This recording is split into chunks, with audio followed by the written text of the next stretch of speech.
Welcome to the Recruitment Leadership Podcast, hosted by Alison Humphries. The Recruitment Leadership Podcast is here to help those in the recruitment industry gain awareness and understanding on the hot topics faced by those in the business of hiring people. In each episode, Alison Humphries is joined by a fellow expert to offer professional knowledge, insight and advice on the biggest subjects affecting recruitment businesses. It's the podcast to listen to for recruitment business frontrunners seeking expert information from industry-leading advisors. Welcome to the Recruitment Leadership Podcast. Hello and welcome to another Recruitment Leadership Podcast. And this one is spanning continents. I am joined today by Sacha Koffman. Welcome, Sasha. Thank you very much. Yeah, great to be here. And Sasha's recording with me through the wonders of modern technology. He's in Australia and it's in the evening, and I'm in a wintry morning here in Manchester, UK. So a little bit of background about Sasha before we begin. Sasha's career began in international consulting firms. He's been involved himself directly in a recruitment type startup, a digital marketplace for labour. He's led internal talent acquisition for one of Australia's top 4 banks, and now works as an independent consultant, doing leadership development and search. And he's worked with companies that everyone who's listening will have heard of, like 20th Century Fox, Nestle, and Johnson & Johnson. So, Sasha, great to have you on board. We're talking today about leadership, and we're going to come at it from multiple angles. Searching for leaders, the challenges for leaders, the entering the leadership recruitment market or search market. So I think there's something here for pretty much everybody who would like to get involved in those more strategic positions personally, or as a talent as a talent acquirer, if you will. Okay, so Sasha, can I just start there? You've been in search, you've established businesses, and you've worked as an executive leadership coach. How does all that experience give you a helpful perspective for our audience, which is recruitment agency founders and directors who may be at quite an early stage in their journey? Yeah, sure. Well, thanks so much for having me. It's lovely to be there. And the only thing you missed in my introduction is you actually are residing in my birthplace. I was born in Manchester a long time ago, and we made the long trek out to Melbourne. So I know exactly what it's like where you are, and it would be a very cold time of the year. Look, I have had a diverse experience working over 25 years now, and it's quite scary when I think back that it is that long. But the learnings and the journey along the way have been fascinating. I, like probably most people, have had some amazing triumphs, and I've had some incredible challenges, both personally and professionally. And really interesting when I reflect lots in my coaching work on the challenges, because that's where the bulk of the learning comes from. Not just for me, but for everyone. When bad things happen, we stop and we reflect and we learn. When good things happen, we tend to sort of overlook them and become somewhat complacent. So I've definitely had some real challenges, and there's been lots of learning from that. I might just point out that I'm not actually working in recruitment right now. So I've worked in recruitment both on the agency side more early on in my career, and then on an internal front, like you mentioned, across one of Australia's leading banks. And so I've worked with recruiters on the organisational side, but I've also been a candidate. And I think when you and I initially spoke in our introduction, that was somewhat of interest. And I think we'll explore some questions around what it's like being a candidate on sort of the senior end. So when it comes to sort of the experience and how that might be helpful as perspective for people in recruitment agencies and sort of the young founders maybe starting up. I think like with any organization, when I'm coaching, there are a couple of things. Firstly, it's about understanding your why. What draws you to this work? And that needs to be really apparent for your clients. When I speak about clients, I'm talking the individual candidates, and I'm also talking your organizations. Your passion for this work, it needs to be really clear and resonate. When you're joining the industry too, it is a broad industry. So for you, what problems exist in the industry? How do you know that? And how will you solve those problems better? What skills and capabilities are required, and how well will you perform them, or can you perform them? So with that, there's actually a big vulnerable self-awareness piece around, they're the skills and attributes required. How well can I do those? How do I know? Elicit feedback. Know your audiences. This is point 3. Know your audiences. Who are you targeting?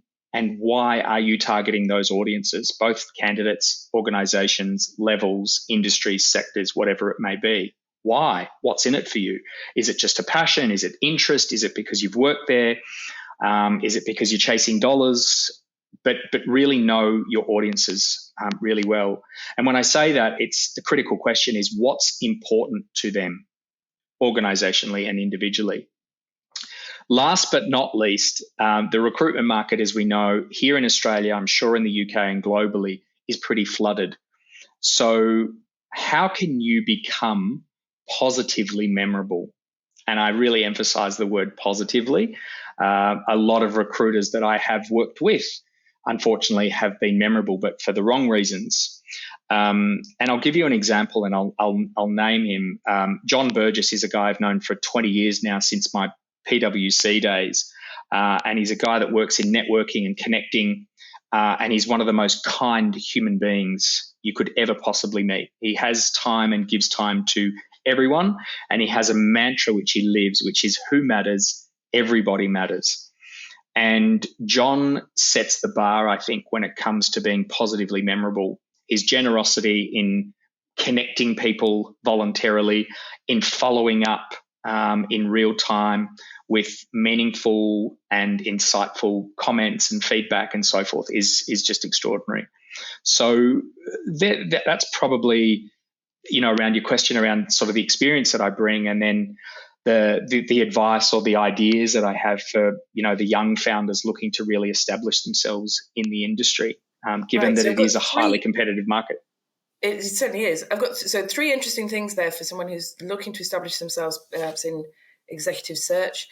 Understand your why, know your audience, and then be positively memorable. And actually, I'm sure listeners will be sort of mentally applying that to themselves right now.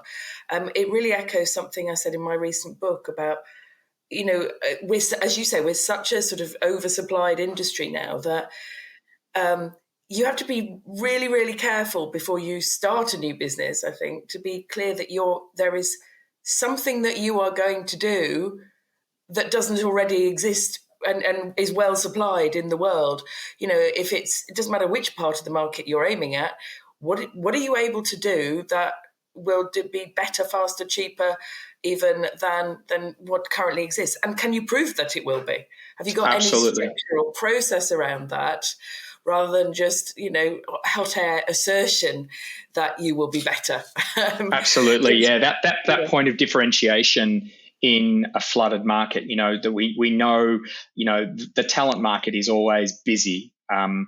And even during COVID, there were massive changes that were going on and things were suddenly done differently, but it's always busy. So whilst you might not necessarily be bringing a new idea to the market, it is about saying, this is how I can solve your problems better, to use some of your examples. And it's really important that point of differentiation is both stated and then enacted. Okay. So we'll later on in this podcast, we'll flip back to the issues of leadership as they affect directly people who run recruitment businesses, but still thinking about the leadership search part of the market, there are certainly many recruiters I know who are now looking to penetrate into properly executive level recruitment. But very often they find that the most elite corridors of power are still closed to them. In other words, that they find that no matter how good their offering or their connections, there's a whole different group of people who get to speak to the C-suite. Yeah, the different rules apply, and you can't simply introduce yourself and have a compelling argument. So these things remain closed off to them. And I'm wondering, because you've been approached yourself by many executive search firms, what mistakes do they make, and what are the fundamental approaches, other than what you've already mentioned, that you would advise people to take? So any stories you've got around this would be really helpful. Yeah, sure. Look, I think it's a great question, and I'm really glad that you sort of brought this up.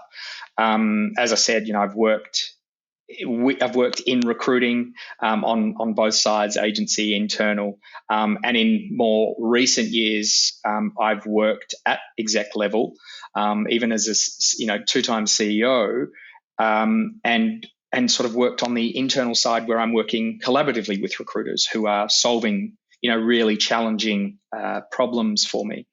And there are, enormous mistakes that I see all the time in recruiters. I think the key thing that I'd like to say about the C-suite is, or the sort of senior executives, is that the way that we do business, and certainly here in Australia, senior people work very heavily on a relational basis, not on a transactional basis. And I think certainly if I reflect on my own career as I've gone more and more senior, the relationships that I've formed and developed and deeply connected with people, in some cases many years ago, and in some cases even in more recent time, but really good, meaningful connections, they are the people that I embrace within my circle. So I think, in recruitment, it is a highly transactional business. And I think the mistakes that I see very commonly are that they're using that transactional approach at senior executive level when it's much more around relational.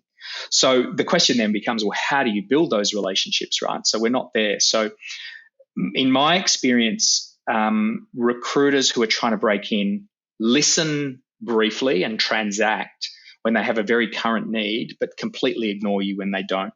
And again, I just want to reiterate that this is my experience that I'm talking about, not on the whole, or I'm not speaking on behalf of others. They don't, on the candidate side, I don't feel that they really focus on the building a quality talent bank, which could serve them well in the future as a leading candidate for a role and even as a key decisional hirer. So the big overarching message here is get out of that transactional mindset and into a relational one. So you asked for some stories. So here are some, I've got 3 stories and none of them are overly positive, but this is just around some of the mistakes. Someone sent me a role a few years ago, 10 plus years ago, which sounded quite interesting. And I contacted the recruiter who I didn't know. I got him on the phone and he simply asked me to send in my details, my resume and my LinkedIn. Now, in the job ad that I was referred to, it suggested calling in to inquire discreetly if you had further questions about the role. And yet, without answering a single question, he just said, send in my details. I eventually sent in my details, and I never had the opportunity to meet with him. He never even acknowledged that I'd sent in my details. There was no sort of thank you, you're on file, etc., or you've been unsuccessful. There was just no contact. Now, the tragic thing about this story is that same recruiter reached out to me probably 2 years later when I was in a global, very senior role and heard that I may be hiring. And I remember him calling me up. He actually got me on the phone and he acted like he was my best friend, like he'd known me for years. We had a great relationship. And we'd only transacted in that 5 minutes a couple of years ago, and then I heard nothing from him. And he then proceeded to tell me that he'd heard that I might be recruiting in my area and how he had some fantastic candidates that I remember his words would be perfect for you. Now, we have never spoken about me or about my organization or about my role, and yet he had perfect candidates for me. It was one of those moments. Needless to say, the phone call ended abruptly. Another recruiter got my name from someone else through their networking and called me, and we spent all of 5 minutes on the phone with this recruiter telling me how much a particular company, it was a global startup in quite a fast scale-up mode, wanted to pay someone to fill this role, and they just couldn't fill this role and that I should do it. He didn't ask me one question apart from what I wanted to earn, and then he couldn't answer my question on why this was such a hard role to fill. Needless to say, it also didn't go anywhere. And then finally, a really well-known HR recruiter judged from my resume that I would be more suited to consulting than working in a senior HR role, which I'd also already done twice in my career. But again, without asking me what I wanted or preferred to do, she just made assumptions based on my profile. Where she thought it would be easiest to pitch you into. Yeah, exactly. Okay. So again, that mindset of, I look at a profile, I bucket you in this bucket or this bucket or this bucket, what's simpler for me, rather than, again, back to what I talked about before, that intimate connection and finding out about the person, what drives them, what their motivations are, where they want to be in their career. All these stories, sadly, are from really experienced recruiters trying to recruit really senior roles. So, did you want to ask anything?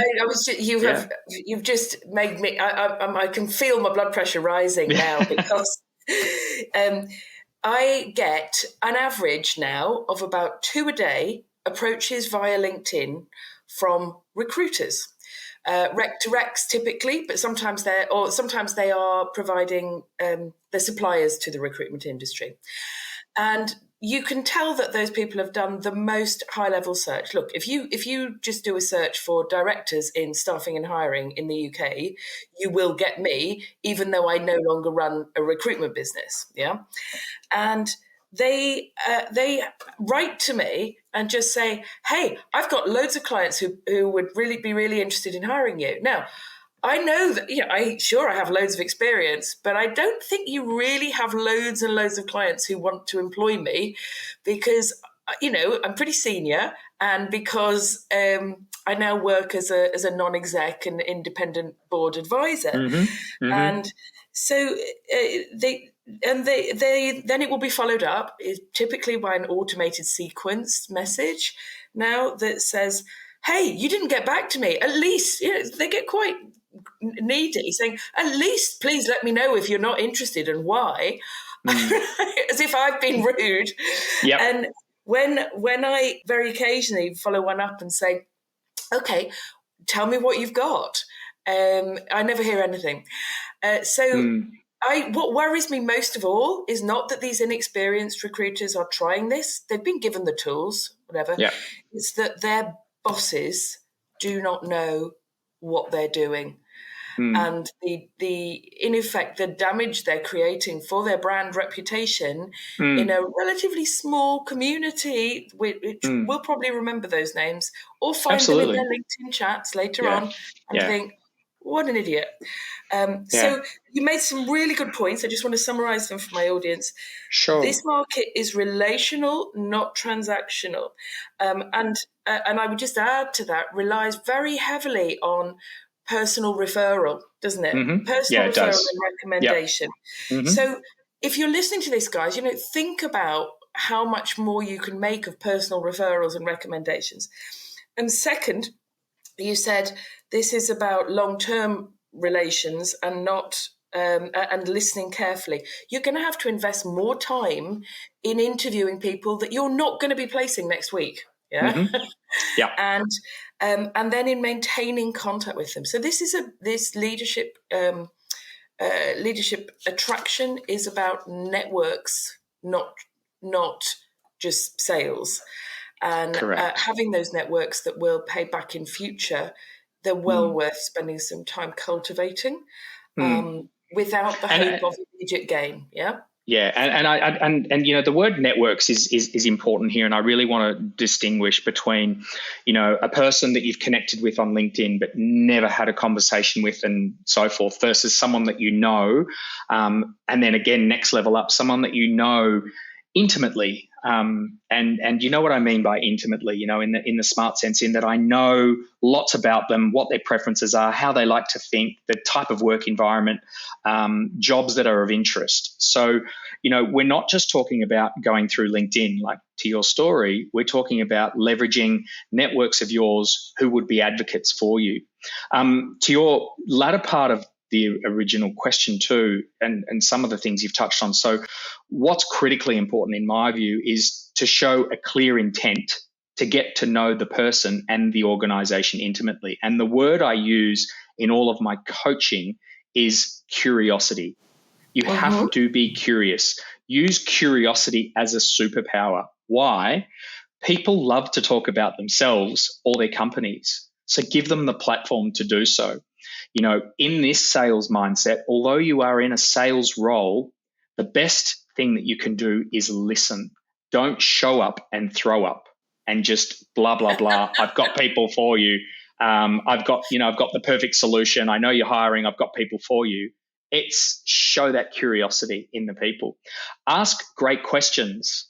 Come prepared. Be brave. Dig deep. Explore triumphs and failures. And I talked about failures early on. Failures is where most of the learning takes place. And that's where, if you create that safe space, these people will be vulnerable with you and they'll share about their more, you know, challenging times, but also the learning and the growth, which is so important. Explore skills and capabilities, absolutely. But passions, don't overlook passions. What drives you? Where do your interests lie?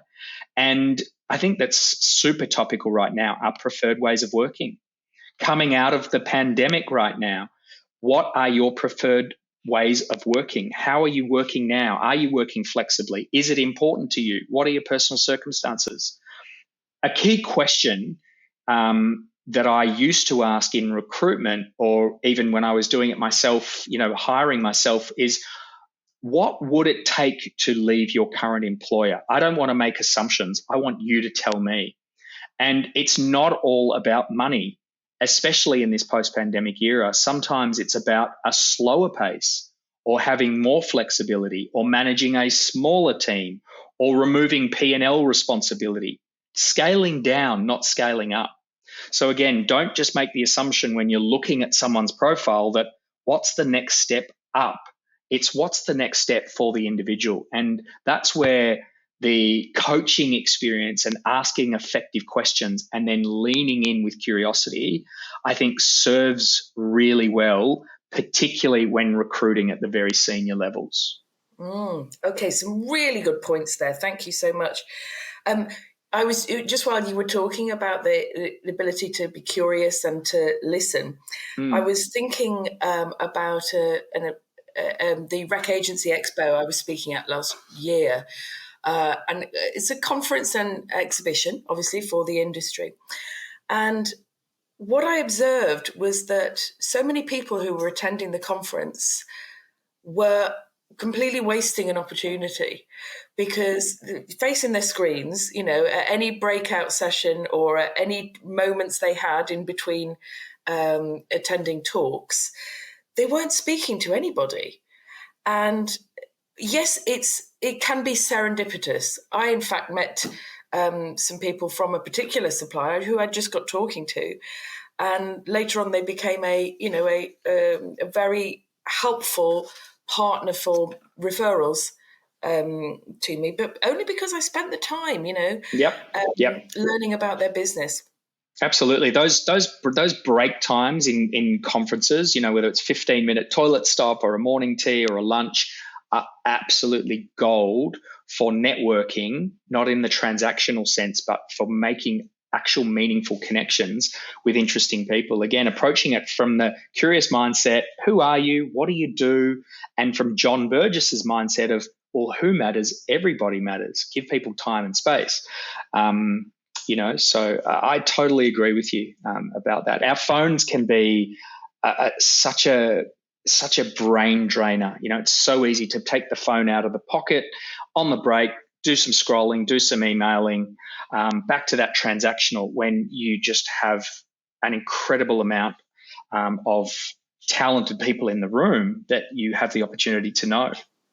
I do wonder if a lot of people who are just a bit too shy to have that open conversation use their phone and say, but look, I'm being very efficient. And they're actually using it as something to hide behind. Anyway, that's probably not a great character trait to have in the world of recruitment, being shy or I don't want to say shy, because you can be incredibly introverted and still be a great recruiter, but people who don't have the curiosity, or people who aren't interested in people when this is a people industry and there's people physically in the room or digitally, and not making the inquiries and connections, I think that would be a bit of a red flag for someone working in recruitment. I couldn't agree with you more. Okay, so let's just look at this from a slightly different angle now. Recruitment business owners who may themselves be trying to attract some more experienced heads into their businesses. So, if you look across the whole of the recruitment industry, it's quite ageist with a bias towards younger people, right? And thinking now not purely out of well-intentioned EDI, but about the advantages of bringing in people who have networks, who have long-standing relationships. There may be some people listening who are trying to attract more experienced recruiters to within their own search firm. Yeah. You've been approached by several search firms. You've touched on some of the ways that they should be approaching more experienced people. What do you think would attract people of experience back into the search profession, or to join a particular firm? Yeah, another great question, and I'm glad you mentioned the EDI, the equity, diversity, and inclusion piece, because it's a topic that I do love.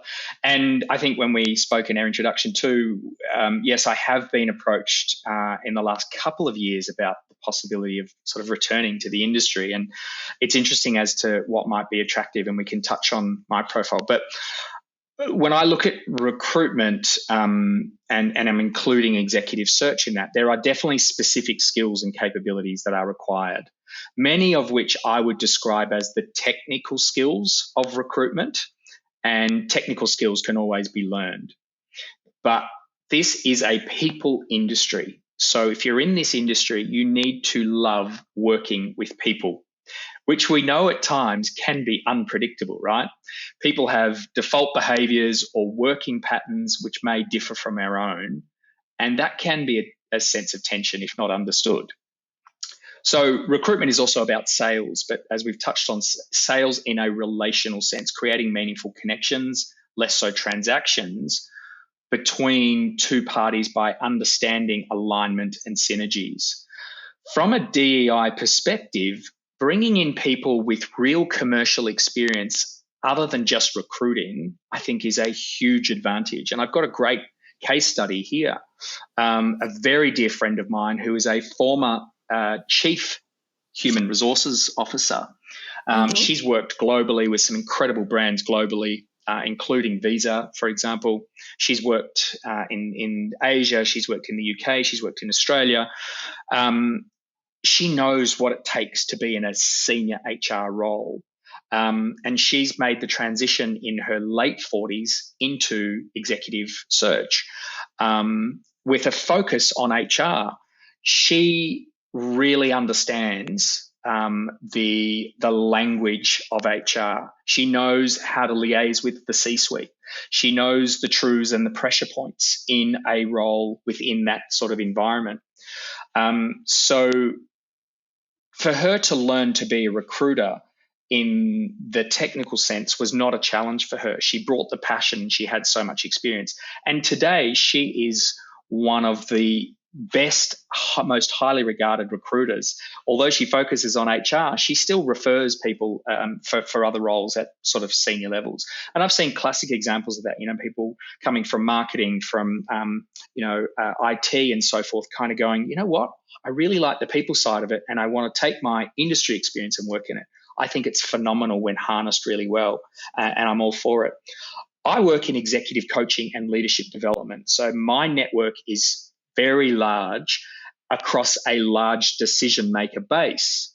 And, those decisions include who are we hiring and how do we get them, i.e., which recruiters, if we're using recruiters, do we use? I think what people are attracted to, for my sense, is the coaching experience, certainly the networks. And then what's in it for me is I go, well, I love working with people. That's been at the core of my 25 years experience. From the first day I walked into management consulting, it was change management and the people side of change. So people has always been the core for me. I love relational sales and creating positive connections between people. And I've become, over many years, similar to John Burgess, I'm the go-to connector. I'm the go-to, do you know, man, or can you help connect me? And I love doing that. And if I were to rejoin the sector, I'd want to be asked about how my experience can be leveraged, and all the questions that I talked about earlier in that, what is my why? How can I add impact? Who is my audience? What drives me? What are my preferred ways of working? Again, those questions that we touched on earlier are really important in sort of considering, is, executive search an avenue that would be right for me, leveraging the experience. So I hope that answers your question. Thank you. Rambled a little bit. Yeah. Lots of great stuff to think about there.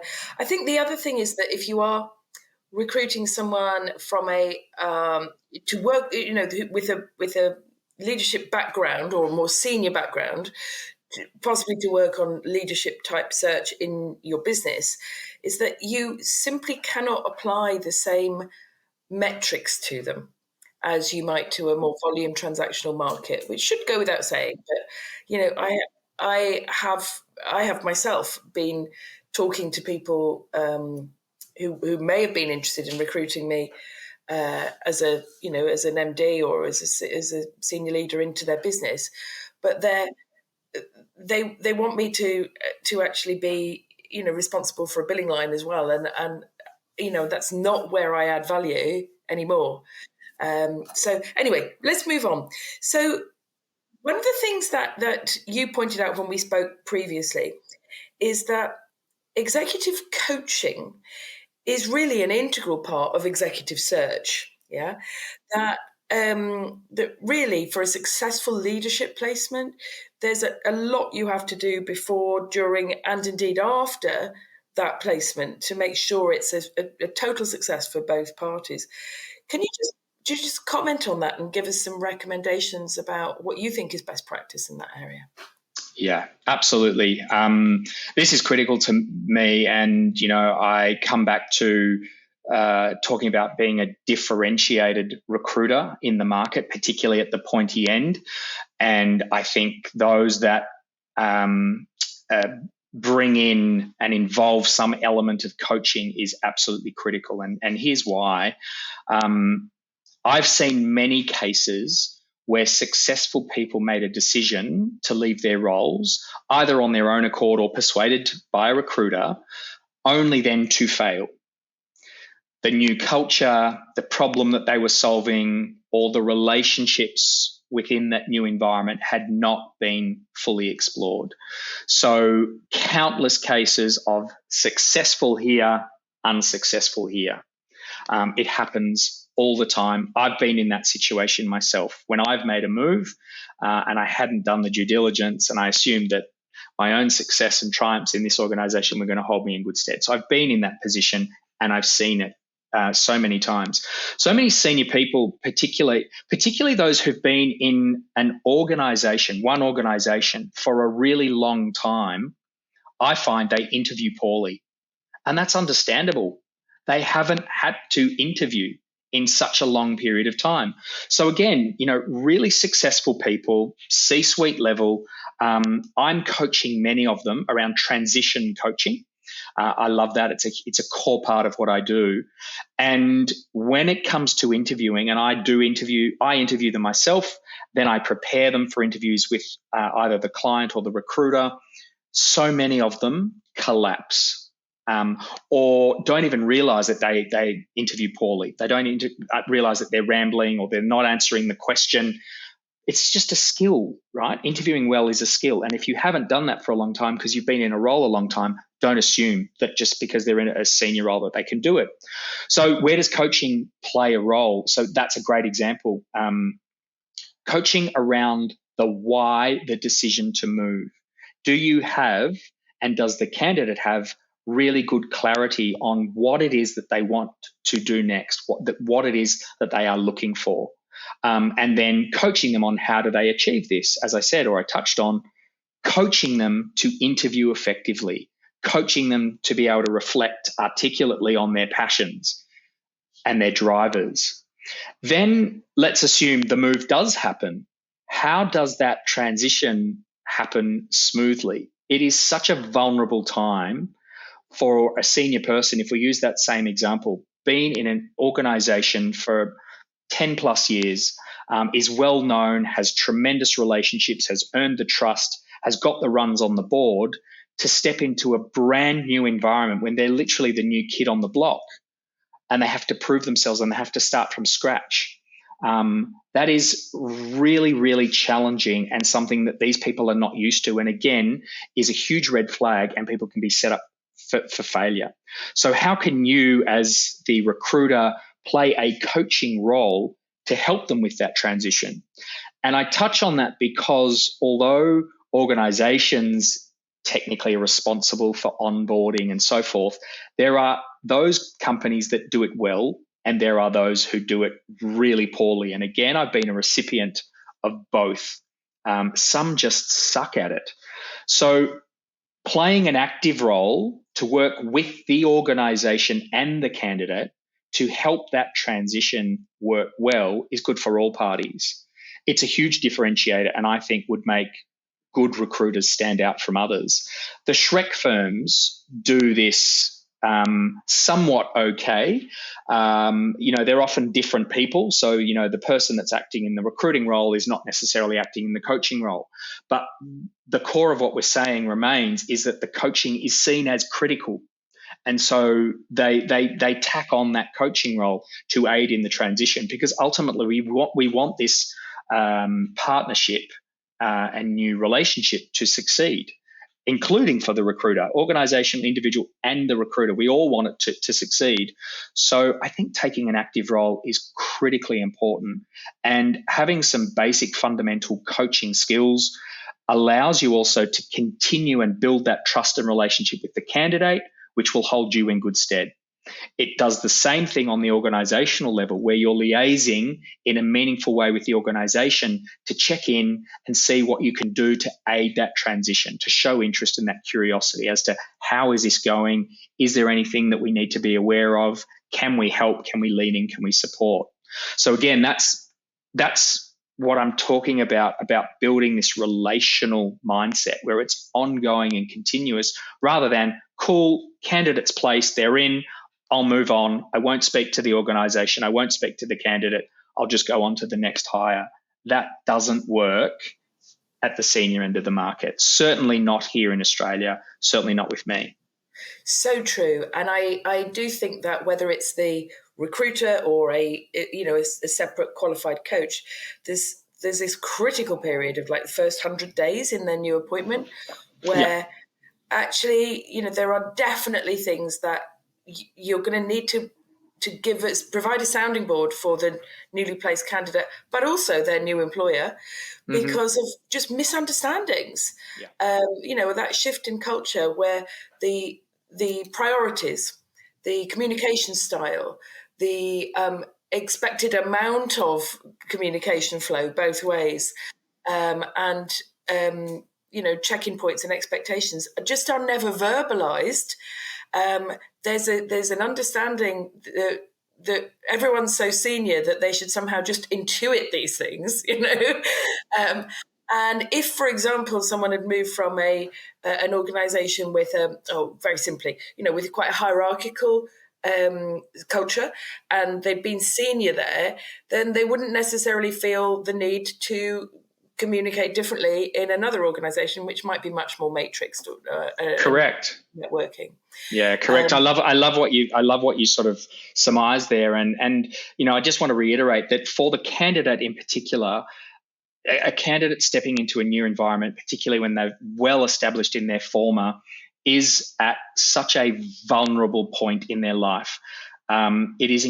I don't know if I'm speaking to an audience that has been in this position, but from coming from where you have the answers to everything and you know everyone and you've got those relationships to suddenly you don't, coaching someone to be openly vulnerable and to say it's okay to put up your hand when they haven't been used to doing that and haven't needed to is really, really critical and will aid in their success.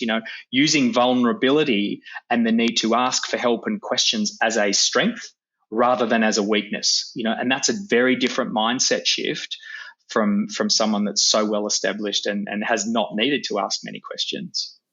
So true.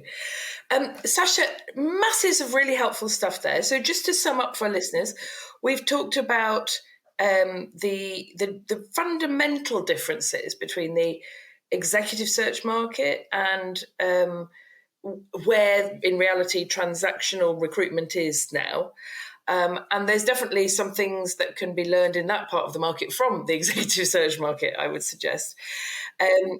So the fact that it's relationship driven, the fact that you need to invest time up front for people you are not going to place next week, and the fact that you need to listen really carefully to those candidates because their career may not be what would be an apparent, straight linear progression at this stage for you. Yeah, I'm gonna just sorry to cut you off, but I just want to lean in and use the word again.